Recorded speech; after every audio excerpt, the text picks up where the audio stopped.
Yeah, hello? Hey, I was just calling to check on some details on my homeowner's insurance. I wanted to make sure that I have Boomerang coverage. What do you mean you don't have Boomerang coverage? Well, why would I want Boomerang coverage? Well, the other day I was out in my yard and this Boomerang come whizzing from out of the east, headed towards the west, almost took my head off. And then, like 5 minutes later, what looked like either maybe the same Boomerang or not went whizzing from the west back towards the east, and it looked like it had a copy of a Mary-Kate and Ashley game attached to it. I don't want to get hit in the head with that without having coverage.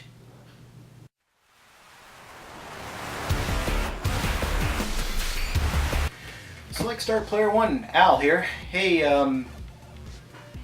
after showing the Atari 2600 Heavy Sixer in my previous video, I had a few friends request that I maybe kind of give a little overview of some of the differences between some of the models.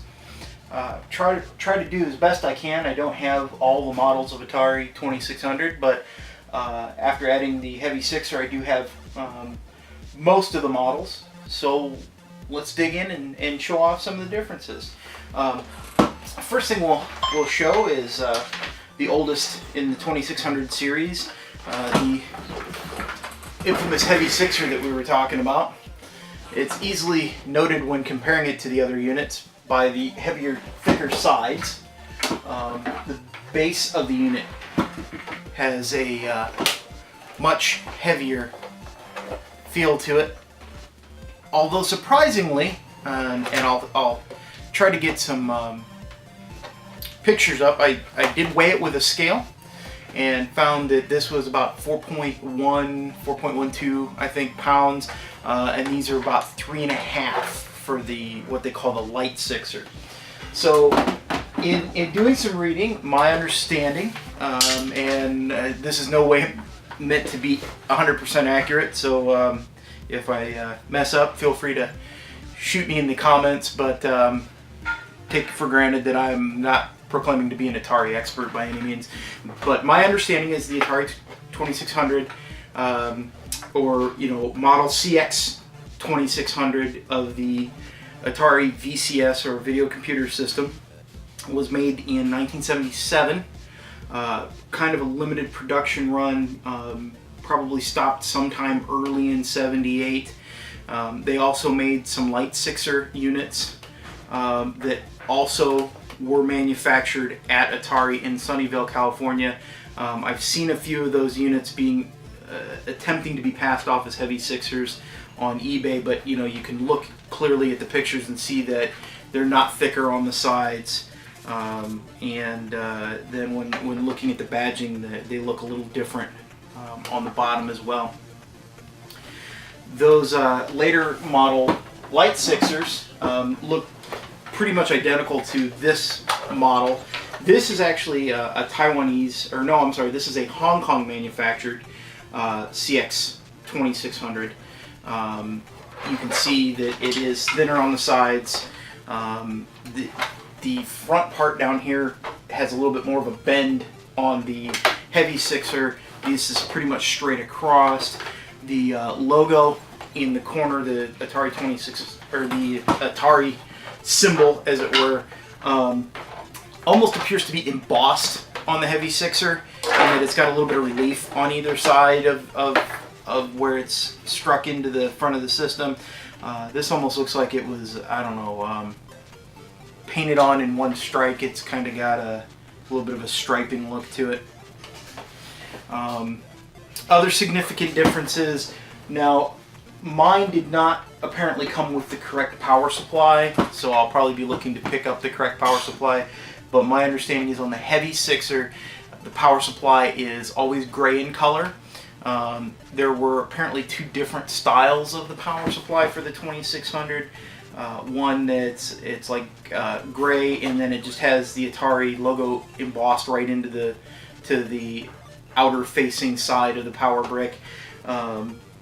The other version has like a black metallic badge on it that's stuck onto the back of it. But either of those, the plastic of the brick itself is gray. to be the correct power supply. The power supply that came with mine is a 6-switch power supply, but it's one that came out in like the 3rd or 4th revision of the 6-switch unit, not the original Heavy 6. After you move off of the other tidbits, when you're looking, if you're trying to put together a complete 2600 Heavy 6er, the joysticks, when you're looking at them and holding them in the upright position, on all of the joysticks made in the late life of the Light Sixers, the 4-switch or A versions, or the Atari Juniors, they all say top directly to the right of the button at the top of the ring around the center of the joystick. The original ones did not say top, and from what I've heard and read, this may have been because people found the original Atari joystick kind of confusing to know what direction to properly hold it, so they put top to let people know which direction. There are several variations of the controllers that came out over the years. I've seen some differences in the screw patterns on the bottom. I know that when they came out, and I'm not sure if it was with the Vader or the Junior, but there were joysticks that didn't have any coloring around the ring versus ones that had orange, anywhere from what looks like a yellow almost to a red color over the years. So some of them can look as light as yellow, some of them can look almost like a red color. And I've seen that even in ones that don't look like they have a lot of wear. So I think really it's just kind of in changes in manufacturing, the colors weren't as vivid or as bright, or were intentionally different colors. After you get out of the 6-switch models, they had the A model, as they called it. This is your 4-switch model. This came in both this wood grain pattern, and it also came in a black one. I do not have the black one yet, and that's the one that's commonly referred to as the Vader. So someday I'll get a Vader. I currently have my 6-switch Heavy 6er, so I was happy to add that. And then after the 4 switches went away and the Vader went away, they then kind of did a reproduction almost. That came out, I know they were available at like Radio Shack, KB Toys, and that had them again in the late 80s. And this kind of in some ways reminds me of how Nintendo re-released the NES2 or the 101. They came out with the 2600 Junior, as a lot of people refer to it, and it's a much smaller console. It's a little bit lighter. It still runs off the same 9-volt power supplies basically. It's really kind of modeled after the 6-switch, and my understanding from folks is that even relative to the size of the packaging, they had already kind of shrunk down the motherboards inside of the Ataris so that they probably would have fit in here long before they repackaged the outside. And then of course later in life, the 2600 has been relegated to a plug-and-play system, now known as the Atari Flashback or Flashback 2. I think they may be all the way up to like a 4 or 5 now on the flashbacks. They just keep putting new bundles with different games together on them. Emulating the old wood grain style. I guess this would be a 5-button flashback. So they're kind of fun. One other detail I just remembered about when you're looking, or 2 details I should say, when you're looking to complete a Heavy 6er. Another thing is if you're wanting to get a set of matching paddles, the paddles themselves, when you're looking for a 6-switch one, will not say paddle right here. These were on the Light Sixers and later they said paddle here, but on the original ones, instead of saying paddle, they had the tennis paddles, but they had the Atari logo instead.